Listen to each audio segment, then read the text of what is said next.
Hello दोस्तों, स्वागत है एक बार फिर से आपका भारत एजुकेशन यूट्यूब चैनल पर। दोस्तों, आज के वीडियो में हम डिफरेंट टाइप्स ऑफ सब्जेक्ट्स यानी विभिन्न विषय के प्रकार के बारे में जानेंगे। और यह जो टॉपिक है, यह टॉपिक स्ट्रक्चर ऑफ यूनिवर्स यानी ज्ञान जगत की से संबंधित है। तो आज इसके बारे में हम विस्तृत रूप से जानेंगे और अंत में इसका प्रश्न को भी जानेंगे, जो बिहार ही नहीं बल्कि भारत के जितने भी राज्य में इसके एग्जाम होते हैं वो सब में यह टॉपिक से प्रश्न आते हैं। तो फ्रेंड, चलते हैं हम डिफरेंट टाइप्स ऑफ सब्जेक्ट के बारे में अध्ययन करते हैं। तो फ्रेंड, ज्ञान का व्यवस्थित और संगठित स्वरूप है। दोस्तों, आज हम पढ़ रहे हैं विषय के प्रकार जो यूनिवर्स ऑफ नॉलेज यानी ज्ञान जगत का एक पार्ट है। तो फ्रेंड, हम जाने हैं कि विषय क्या है। तो ज्ञान का व्यवस्थित और संगठित स्वरूप विषय कहलाता है। दोस्तों, ज्ञान का व्यवस्थित और संगठित स्वरूप जो है विषय कहलाता है। Systematic and organised form of knowledge is called subject. यानी ज्ञान का व्यवस्थित और संगठित स्वरूप को हम विषय कहते हैं या विषय कहलाता है। तो फ्रेंड, यह एक इंपॉर्टेंट पार्ट है। तो आपके समझ पहला सवाल बनता है कि ज्ञान जगत का कितने प्रकार है। तो सबसे पहले जो है ज्ञान यानी नॉलेज जो है वो किसे प्राप्त होगा, तो वह जीव में एक प्राणी या मनुष्य ही ऐसा जीव है जो सबसे पहले ज्ञान को प्राप्त करना चाहता है, या पहले विचार मन में लाता है और विचार से ज्ञान होता है और ज्ञान से जो है विषय बनता है। तो फ्रेंड, विषय के बारे में आज हम जानने का प्रयास करेंगे।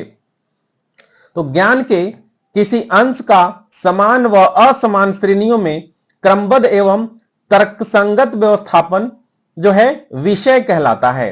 दोस्तों, बहुत सारे फिलोसफर जो हैं वो विषय के बारे में डिफाइन किए हैं कि ज्ञान के किसी अंश का समान व असमान श्रेणियों में क्रमबद्ध एवं तर्कसंगत व्यवस्थापन जो है वह विषय कहलाता है। यानी orderly and rational arrangement of any part of knowledge in equal and unequal categories is called subject। दोस्तों, तर्क संगत और असमान श्रेणियों में क्रमबद्ध एवं तर्क संगत व्यवस्थापन जो है वह विषय कहलाता है।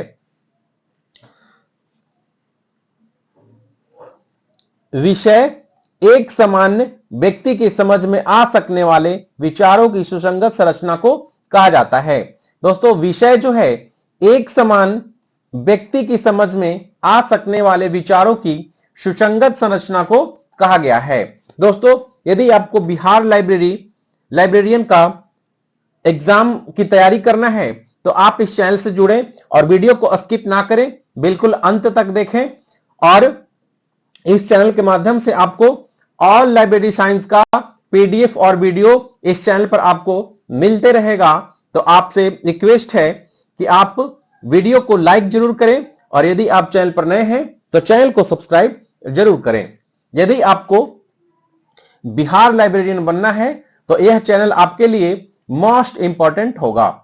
तो फ्रेंड, ये हमने विषय की परिभाषा जो विभिन्न प्रकार के फिलोसफर यानी दार्शनिक जो हैं वह इसके बारे में चर्चा किए हैं। तो अब हम देखते हैं रंगनाथन के अनुसार। यह प्रश्न कई बार एग्जाम में पूछे जा चुके हैं कि रंगनाथन के अनुसार जो है विषय क्या है। तो इनके अनुसार विषय विचारों का एक संगठित व सुव्यवस्थित समूह है।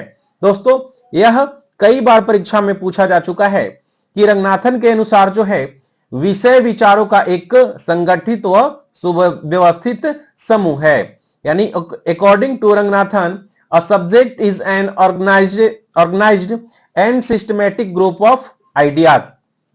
तो इस डिफिनेशन को आप हमेशा याद रखेंगे कि विषय विचारों का एक संगठित व सुव्यवस्थित समूह है। अब हम जानेंगे कि रंगनाथन के द्वारा विचारधारा यानी जो है रंगनाथन की विचारधारा के अनुसार विषय 3 प्रकार के होते हैं। According to Ranganathan's ideology there are 3 types of subjects. दोस्तों, रंगनाथन की विचारधारा के अनुसार विषय जो है 3 प्रकार के होते हैं। अब हम जानेंगे कि वो 3 प्रकार के कौन कौन से सब्जेक्ट हैं। तो पहला है बेसिक सब्जेक्ट यानी मूल विषय, इसे साधारण विषय भी कहा जाता है। दूसरा है कंपाउंड सब्जेक्ट, जिसे यौगिक विषय या संयुक्त विषय कहा जाता है। नेक्स्ट है कॉम्प्लेक्स सब्जेक्ट यानी जटिल ऑब्लिक यानी जटिल विषय या मिश्रित विषय। अब हम बेसिक सब्जेक्ट के बारे में विस्तृत रूप से जानेंगे कि ये मूल विषय या साधारण विषय जो है यह क्या है। तो पहला है बेसिक सब्जेक्ट यानी मूल विषय, जिसे मौलिक या साधारण विषय भी कहा जाता है। दोस्तों, मूल विषय जो है एक मुख्य वर्ग बिना किसी एकल विचार के यानी विदाउट एनी आइसोलेट यानी बिना एकल विचार के जो विषय है वह मूल विषय है। अ सब्जेक्ट विदाउट एनी आइसोलेट्स। दोस्तों, यह इंपॉर्टेंट टॉपिक है और आप इस वीडियो को स्किप ना करें, बिल्कुल अंत तक देखें तो आपको सारा चीज जो है समझ में आ जाएगा। और जो भी प्रश्न इस टॉपिक से बनेगा वह प्रश्न को आप आसानी से बता सकते हैं। तो फ्रेंड, एक मुख्य वर्ग बिना किसी एकल विचार के यानी a subject without any isolate, जिन विषयों में केवल मूलभूत विषय ही रहता है मूल विषय कहलाता है। दोस्तों, जिस विषय में केवल मूलभूत विषय ही रहता है वह मूल विषय कहलाता है। मूलभूत विषय अर्थात वह विषय जिसके अवयव के रूप में कोई भी एकल विचार ना हो, यानी मूलभूत विषय अर्थात वह विषय जिसके अवयव जो हैं के रूप में कोई भी एकल विचार ना हो। Subjects in which only the subject remains are called basic subject. Substantive subject means that subject which has any single idea at its component, यानी कोई भी सिंगल आइडिया जो है उसमें समाहित नहीं है। एग्जाम्पल के लिए फिजिक्स, केमिस्ट्री, बायोलॉजी, इकोनॉमिक्स, यह जो है भौतिकी, रसायन विज्ञान, जीव विज्ञान और अर्थशास्त्र, यह क्या है? तो यह मूल विषय का उदाहरण है। अब हम बात करेंगे मूल विषयों के प्रकार के, यानी काइंड्स ऑफ बेसिक सब्जेक्ट। मूल विषय के जो प्रकार हैं वह 2 प्रकार के होते हैं। पहला मुख्य मूल सब्जेक्ट यानी मेन बेसिक सब्जेक्ट्स, और दूसरा है गैर मुख्य मूल विषय यानी नॉन मेन बेसिक। दोस्तों, इसमें मेन बेसिक सब्जेक्ट्स है और दूसरा नॉन मेन बेसिक सब्जेक्ट्स, यानी मुख्य मूल विषय और दूसरा गैर मुख्य मूल विषय। अब हम मुख्य मूल विषय के बारे में जानेंगे कि मेन बेसिक सब्जेक्ट्स क्या है।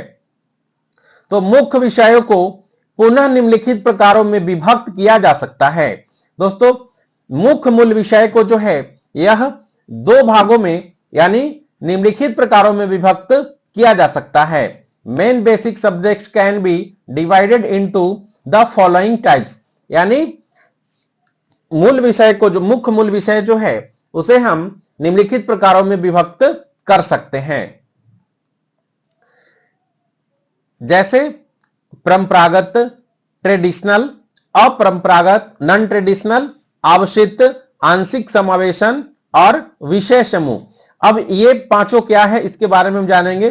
परंपरागत, परंपरागत मीन्स जो हम कई सालों से पढ़ते आ रहे हैं, जो हम कई सालों से यानी पुरानी पद्धतियों में पढ़ते आ रहे हैं, वह क्या है?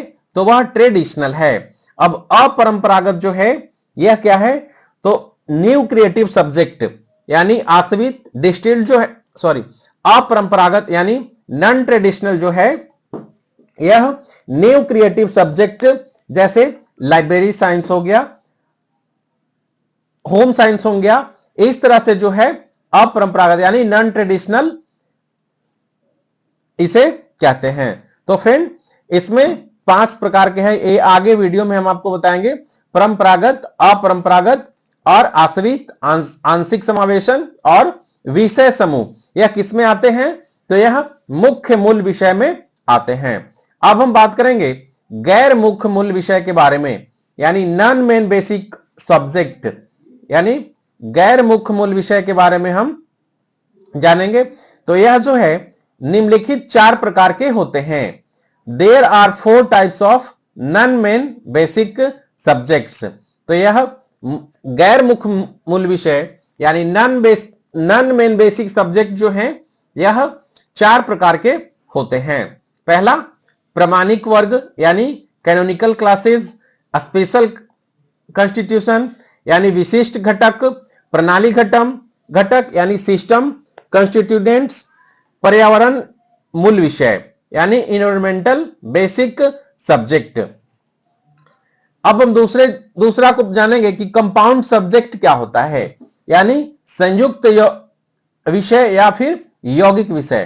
तो यह एक या अधिक एकलों के साथ एक मूल विषय बनता है, यानी अ बेसिक सब्जेक्ट विथ 1 और मोर आइसोलेट, यानी बेसिक सब्जेक्ट के साथ में जो है यह और भी एकल विषय के साथ यह बनता है। जिन विषयों में मूलभूत विषय के साथ साथ एक अथवा एक से अधिक एकल विचार भी हो सकते हैं।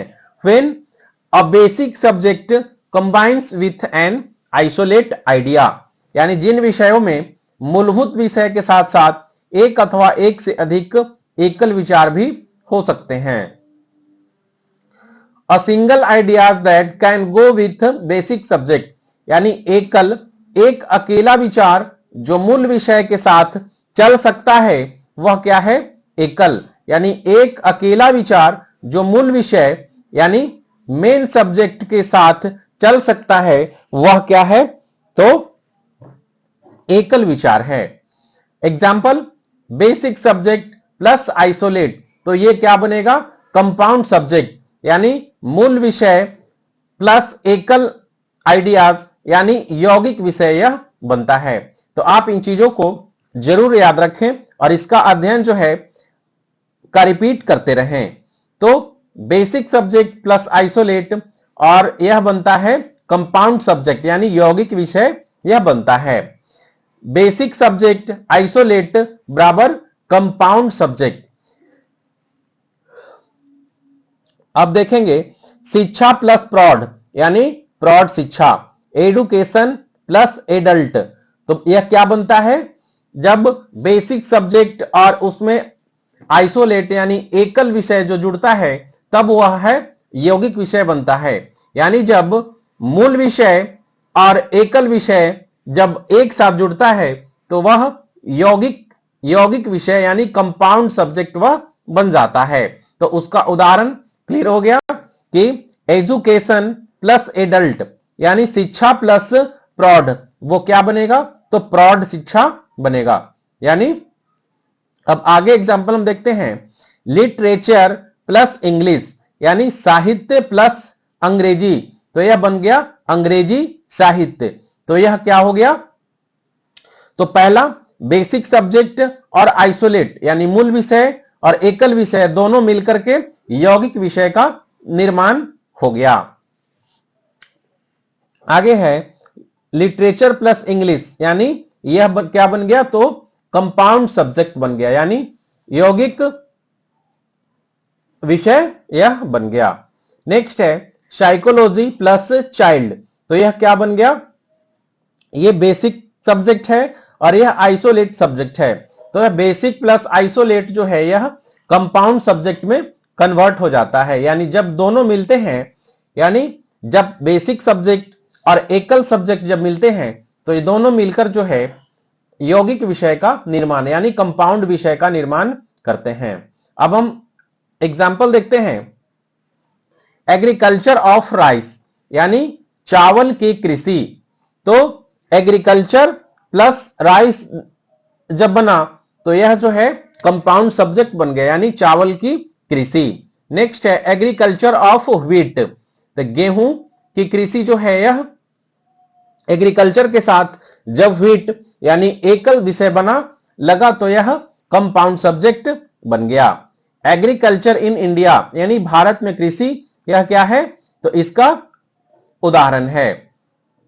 नेक्स्ट है कॉम्प्लेक्स सब्जेक्ट यानी जटिल विषय, जो विषय दो अथवा दो से अधिक विषयों के अंतर संबंध से निर्मित हो वह क्या कहलाता है, कॉम्प्लेक्स सब्जेक्ट यानी जटिल विषय कहलाता है। जो विषय दो अथवा दो से अधिक विषयों के अंतर संबंध से निर्मित हो वह कॉम्प्लेक्स सब्जेक्ट कहलाता है। The subject which is formed from the interrelationship of two और मोर सब्जेक्ट, यानी जब दो या दो से अधिक मूल विषय मिलकर नए विषयों का निर्माण करते हैं तो वह जटिल सब्जेक्ट यानी कॉम्प्लेक्स सब्जेक्ट का निर्माण करते हैं। दो या दो से अधिक मूल विषय मिलकर नए विषयों का निर्माण करते हैं तो वह क्या कहलाते हैं, जटिल सब्जेक्ट कहलाते हैं। तो अब इसका हम उदाहरण देखेंगे कि basic subject plus basic subject, यानी जब दो बेसिक सब्जेक्ट आपस में जुड़ते हैं तो वह कॉम्प्लेक्स यानी जटिल विषय का निर्माण करते हैं। एग्जाम्पल है जैसे मूल विषय जो है वह बायोलॉजी है, तो मूल विषय बायोलॉजी है और मूल विषय केमिस्ट्री है, तो यह जटिल विषय क्या बन जाता है, बायोकेमिस्ट्री। यानी जब बायोलॉजी प्लस केमिस्ट्री का मिलता है तो वह जटिल सब्जेक्ट यानी बायोकेमिस्ट्री का निर्माण करता है। नेक्स्ट है जीव विज्ञान। जीव विज्ञान क्या है, तो यह बेसिक सब्जेक्ट है और रसायन विज्ञान भी बेसिक सब्जेक्ट है, तो यह जटिल सब्जेक्ट क्या बन गया, जैव रसायन बन गया। जीव विज्ञान प्लस रसायन विज्ञान जब आपस में जुड़ता है तो वह जैव रसायन यानी जैव रसायन जो है यह जटिल सब्जेक्ट है यानी कॉम्प्लेक्स सब्जेक्ट है। नेक्स्ट है ज्योग्राफी यानी भूगोल और पॉलिटिक्स यानी राजनीति, तो यह जब दोनों आपस में जुड़ता है, basic subject plus basic subject दोनों आपस में, ये हमेशा आप याद रखेंगे कि जब भी दो बेसिक सब्जेक्ट आपस में जुड़ता है तो कॉम्प्लेक्स सब्जेक्ट का निर्माण करता है यानी भू राजनीति। नेक्स्ट है एस्ट्रोलॉजी प्लस केमिस्ट्री यानी खगोल प्लस रसायन विज्ञान, ये दोनों मिलकर क्या बन गया, तो जटिल सब्जेक्ट यानी कॉम्प्लेक्स सब्जेक्ट बन गया यानी खगोल रसायन।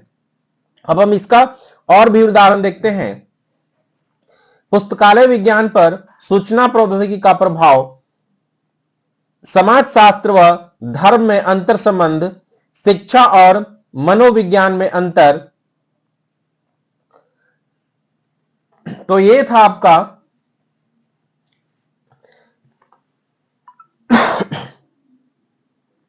ज्ञान जगत की संरचना के अंतर्गत यानी स्ट्रक्चर ऑफ यूनिवर्स, जो हमने पिछले वीडियो में आपको बताया था, यह उसी का एक पार्ट है। इसके और भी कई सारे पार्ट्स हैं, मैं उनको बारी बारी से आपको बताऊंगा।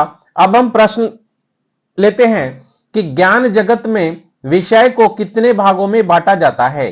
दोस्तों, how many parts of subject are in universe of knowledge, यानी ज्ञान जगत में विषय को कितने भागों में बांटा गया है। तो दोस्तों, मैंने आपको पिछले वीडियो में बताया था कि ज्ञान जगत में 3 भागों में बांटा गया है। वह कौन कौन से 3 भागों में बांटा गया है, तो डिक्टोनॉमी, डिकाटोमोनी और पॉलीकोटोमी, यानी 3 भागों में ज्ञान जगत के विषय को बांटा गया है। नेक्स्ट प्रश्न है, निम्नलिखित में से कौन सा एक विषय का प्रकार नहीं है। दोस्तों, आपको बताना है कि निम्न में से कौन सा एक विषय का प्रकार नहीं है। तो आपको पता है कि मूल विषय होता है, जटिल विषय यानी कॉम्प्लेक्स सब्जेक्ट होता है, यौगिक कंपाउंड सब्जेक्ट होता है, लेकिन गतिशील सब्जेक्ट जो है यह नहीं होता है। यानी इसका करेक्ट आंसर जो होगा वह ऑप्शन डी होगा। यानी डायनेमिक सब्जेक्ट जो है यह कोई विषय का प्रकार नहीं है। दोस्तों, जो भी दोस्त इस वीडियो को देख रहे हैं, कृपया आप एक लाइक और यदि आप चैनल पर नए हैं तो चैनल को सब्सक्राइब जरूर करें। दोस्तों, यदि आपको बिहार लाइब्रेरियन भर्ती 2025 के परीक्षा में शामिल होना है और उसका आप तैयारी कर रहे हैं तो यह वीडियो यानी यह चैनल आपके लिए मोस्ट इंपॉर्टेंट है। तो आप इस चैनल को सब्सक्राइब करें, वीडियो को लाइक करें और दोस्तों के साथ शेयर करें। अगला प्रश्न देखते हैं। Subject in which only the basic subject remains are called, यानी जिन विषयों में केवल मूलभूत विषय ही रहता है क्या कहलाता है? ऑप्शन है मूल विषय, यौगिक विषय, जटिल विषय या इनमें से कोई नहीं। तो दोस्तों, विषयों में केवल मूलभूत विषय ही रहता है तो उसे हम क्या कहते हैं? तो मूल विषय यानी बेसिक सब्जेक्ट कहते हैं। तो इसका राइट उत्तर ऑप्शन ए होगा। नेक्स्ट है, जिन विषयों में मूलभूत विषय के साथ साथ एक अथवा एक से अधिक एकल विचार यानी आइसोलेट, मूलभूत विषय के साथ साथ जो है यानी मेन सब्जेक्ट के बेसिक सब्जेक्ट के साथ में जो है आइसोलेट रहेगा तो वह क्या कहलाता है? तो दोस्तों, आपको पता है कि जब भी बेसिक सब्जेक्ट प्लस आइसोलेट एक साथ जुड़ेगा तो वह कंपाउंड सब्जेक्ट यानी यौगिक विषय का निर्माण करेगा। तो इसका करेक्ट आंसर ऑप्शन बी होगा।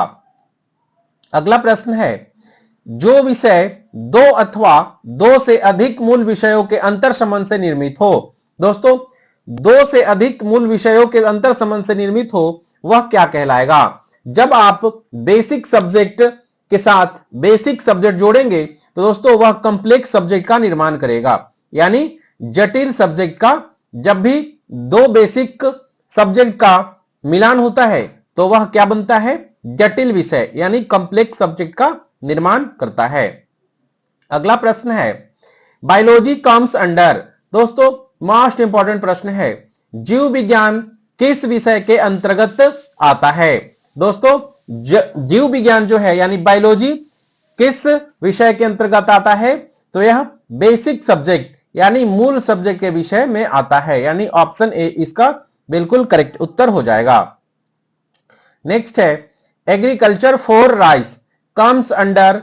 एग्रीकल्चर फॉर राइस जो है यह किस विषय के अंतर्गत आता है? दोस्तों, एग्रीकल्चर फॉर राइस यानी चावल के लिए खेती किस विषय के अंतर्गत आता है? तो यह जो है कंपाउंड सब्जेक्ट यानी यौगिक विषय के अंतर्गत यह यानी कहें तो कि कंपाउंड सब्जेक्ट का यह उदाहरण है। तो इसका करेक्ट आंसर ऑप्शन बी होगा। अब हम एग्रीकल्चर ऑफ व्हीट यानी गेहूं की खेती में मूल विषय क्या है? तो इसका मूल विषय जो होगा यानी मेन सब्जेक्ट जो होगा वह एग्रीकल्चर होगा, यानी एग्रीकल्चर ऑफ व्हीट में मूल विषय जो है दोस्तों वह क्या है? एग्रीकल्चर है। एग्रीकल्चर जो होगा यह मूल विषय होगा और व्हीट जो है यह आइसोलेट सब्जेक्ट है, यानी इसका करेक्ट आंसर ऑप्शन बी होगा। नेक्स्ट है, biochemistry is an example of, यानी बायोकेमिस्ट्री एक उदाहरण है। दोस्तों, बायोकेमिस्ट्री किसका उदाहरण है? आप पहले ही टॉपिक में पढ़ चुके हैं कि बायोलॉजी प्लस केमिस्ट्री यह क्या बनता है? बायोकेमिस्ट्री बनता है। तो बायोकेमिस्ट्री एक किसका उदाहरण है?